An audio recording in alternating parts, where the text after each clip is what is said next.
De volta ao Projeto Empresa, fica agora com a síntese nacional. Depois da reestruturação da Danone Portugal em 2011, que levou à rescisão com 30 trabalhadores, a empresa francesa está pronta para reforçar o investimento em Portugal. Em 2012, estamos investindo 2,7 milhões de euros na fábrica de Castelo Branco, justamente, e investir em inovações. A inovação é a palavra de ordem da Danone para enfrentar a queda do consumo e a concorrência das marcas de distribuição. Inovar, inovar, inovar. E temos os recursos. Eu tenho uma investigação e desenvolvimento sediada em Castelo Branco, uma equipe de inovação que é uma força que uma marca branca não tem. Até porque se há coisa que a Danone aprendeu em Portugal no ano passado foi a adaptar os produtos às necessidades das famílias. Novos produtos, novas embalagens que evitam desperdícios e packs com 8 e 16 iogurtes com preços mais baratos.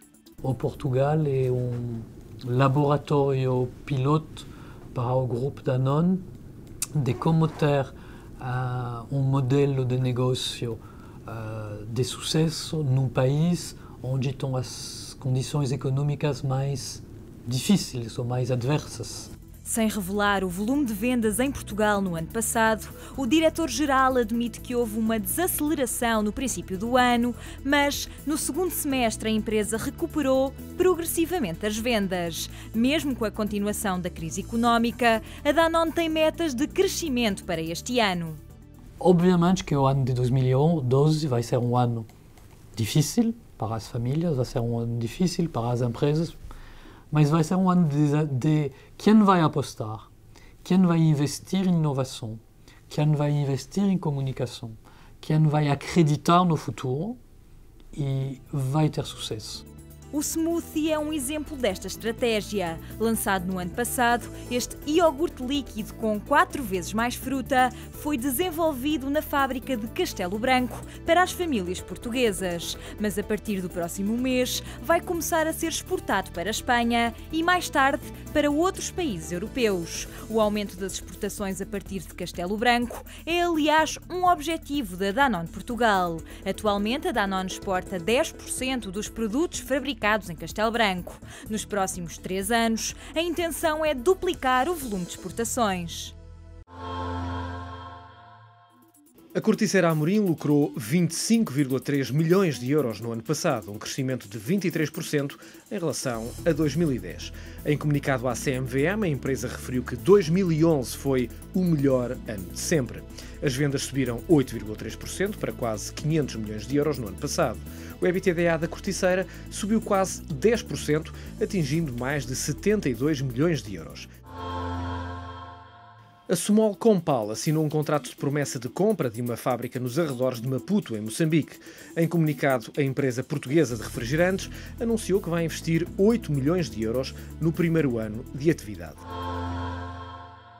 A Auto Europa vai criar moldes para a Porsche e também para a Bentley. O projeto será posto em prática daqui a 1 ou 2 anos e vai servir para diversificar as áreas de negócio da maior fábrica de automóveis em Portugal. Volkswagen, a maior fabricante europeia de automóveis, está prestes a fechar um acordo para a compra de 50,1% do capital da Porsche. Fontes próximas das negociações, em declarações à Bloomberg, dão quase como certo que dentro de 2 semanas a empresa alemã vai anunciar a operação. Entretanto, a Volkswagen está a ponderar a criação de uma holding que deverá ficar responsável pela gestão dos ativos na Porsche. A Volkswagen tem vindo a estudar alternativas a um acordo firmado em 2009 e que pressupunha uma fusão entre a fabricante germânica de automóveis e a Porsche.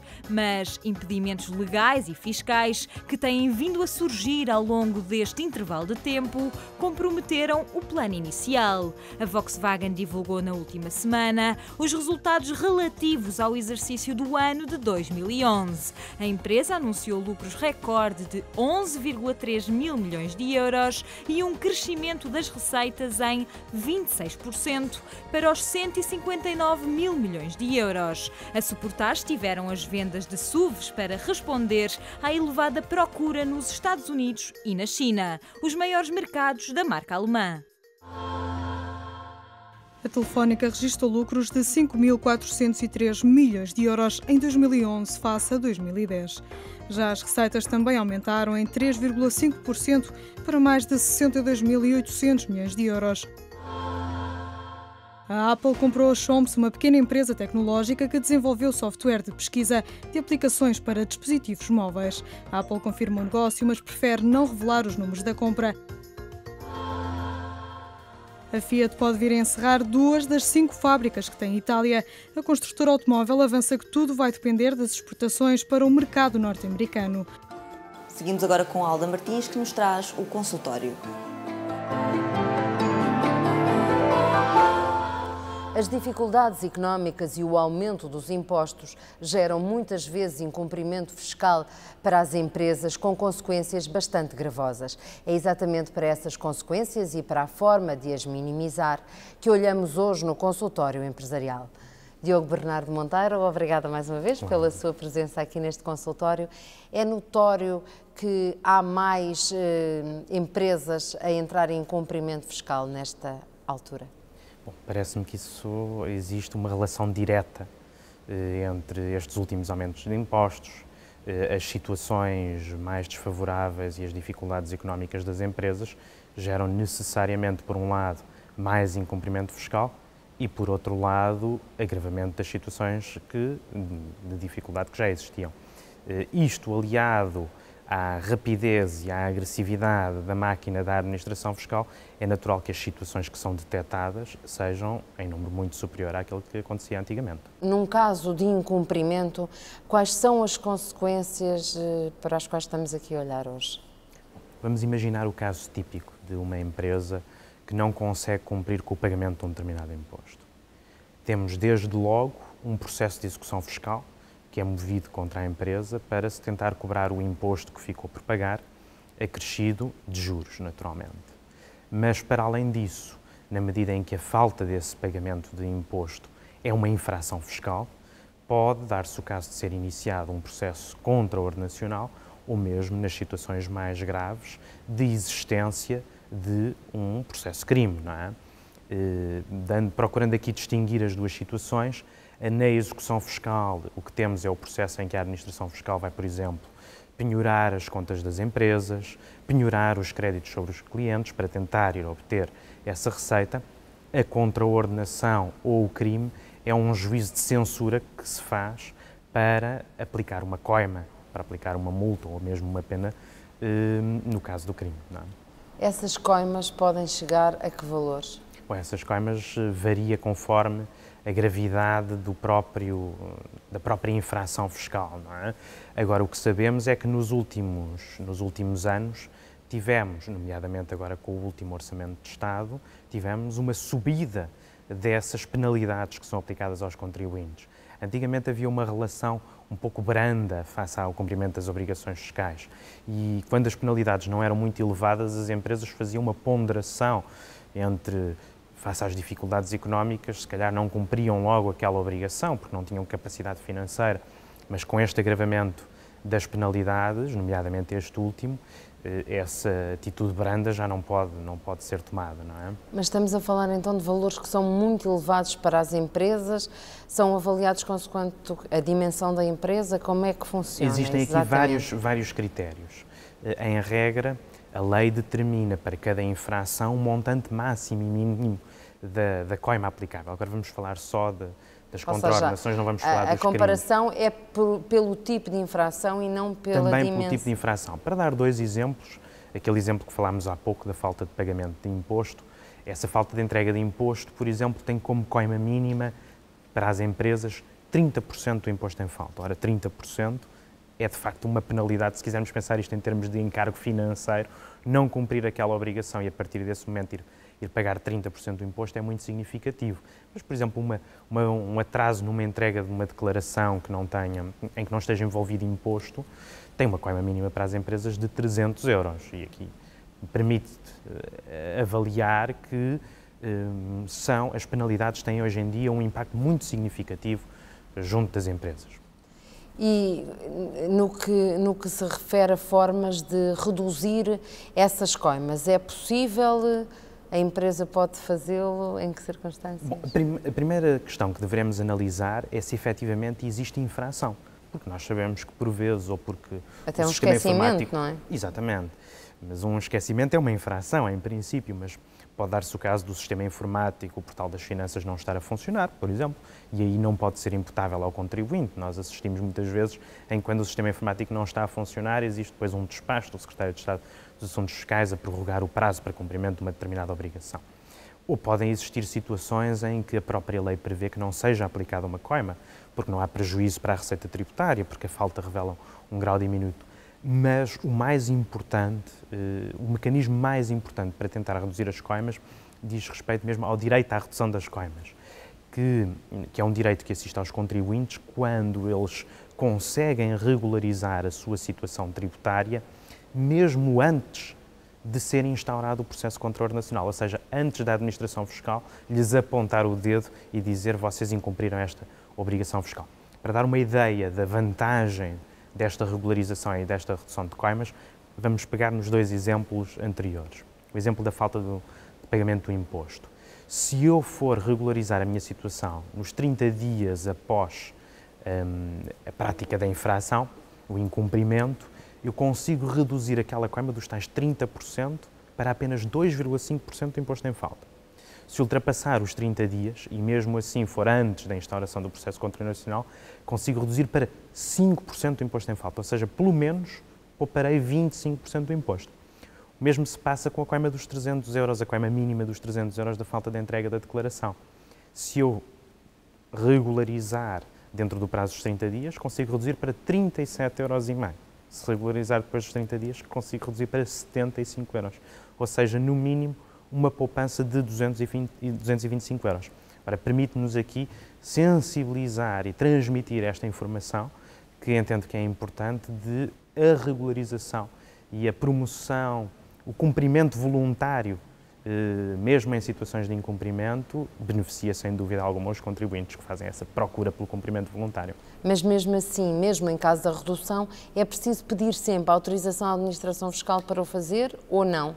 Há algumas situações em que a própria regularização vale como pedido de redução da coima e, portanto, a administração fiscal estaria obrigada a comunicar ao sujeito passivo que pode fazer a coima por este montante reduzido.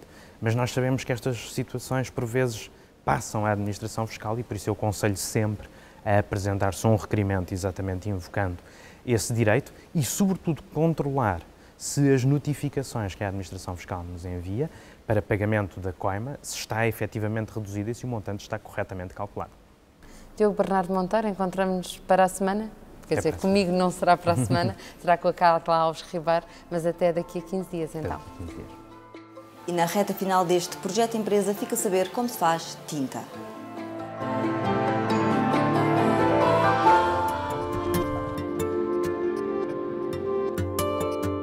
Já imaginou o que têm em comum um barco da Marinha Portuguesa, um metro de Lisboa ou um estádio de futebol?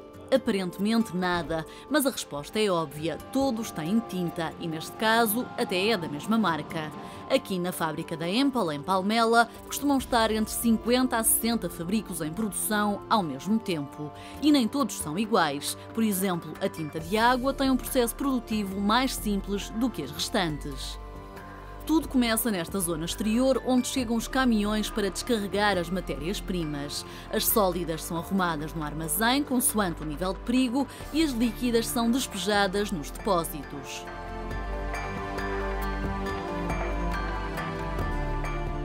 E são estes depósitos que representam o maior risco devido à eletricidade estática. Por isso, a segurança não pode ser descurada. Quando a temperatura ultrapassa os 28 graus, os aspersores são ativados automaticamente e a água arrefece o depósito e afasta o perigo de incêndio.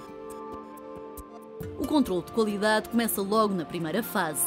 Para que não haja enganos a despejar a carga, são as responsáveis do laboratório que guardam as chaves dos cadeados destas torneiras.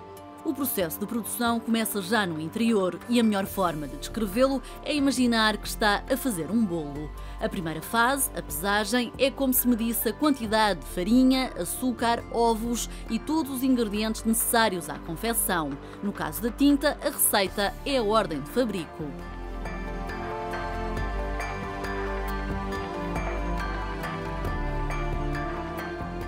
A partir das instruções, o funcionário pesa todos os materiais sólidos e alguns líquidos em pequenas quantidades. É o caso das resinas ou ligantes e dos solventes ou diluentes.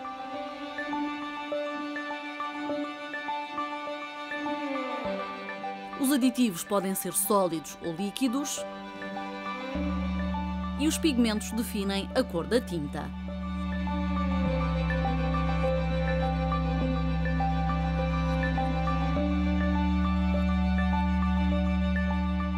Na fase seguinte, começa-se a misturar os ingredientes. Os materiais líquidos, em quantidades maiores, chegam através da canalização. Os restantes são despejados de forma manual.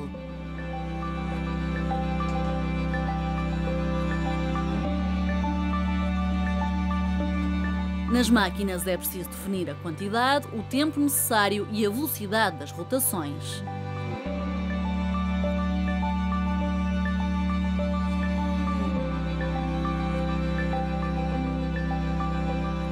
Terminada esta operação, a tinta obtida segue para o controle de qualidade para verificar a finura, ou seja, se está demasiado líquida ou espessa.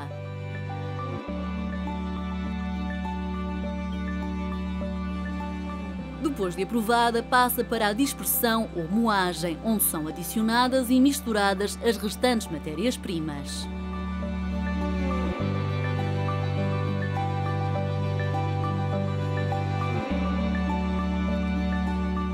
A partir daqui, o processo de produção varia. Se for um primário, o percurso é mais simples. Se for um acabamento, é mais exigente.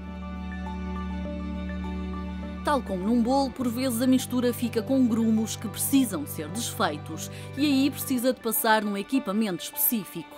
Estas microsferas são uma espécie de varinha mágica da tinta, já que fazem a mistura ficar homogénea. Em seguida, a afinação serve para avaliar se a cor fabricada corresponde ao padrão que se pretende.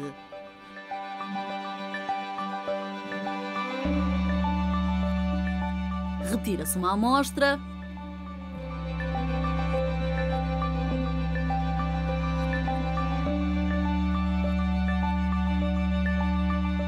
deixa-se secar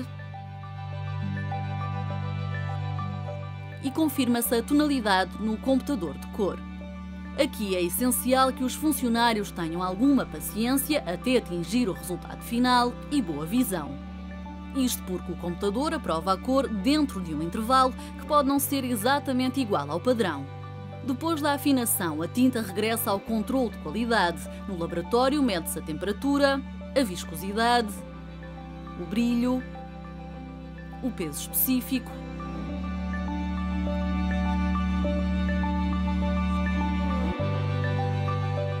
e o escorrimento. No que diz respeito à temperatura, todas as tintas têm de estar a 25 graus para que possam ser comparáveis. A viscosidade serve para perceber se a tinta está demasiado líquida ou espessa e o escorrimento é importante para avaliar o comportamento da tinta numa superfície vertical.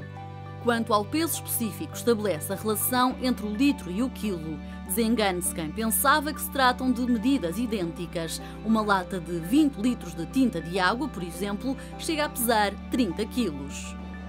A fase final é o enchimento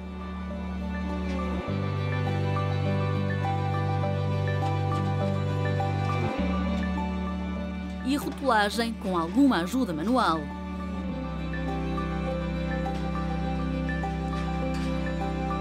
Quando chegam ao armazém, as latas de tinta ou vão para carga ou para stock. No caso da Ample, 75% da produção é para exportar.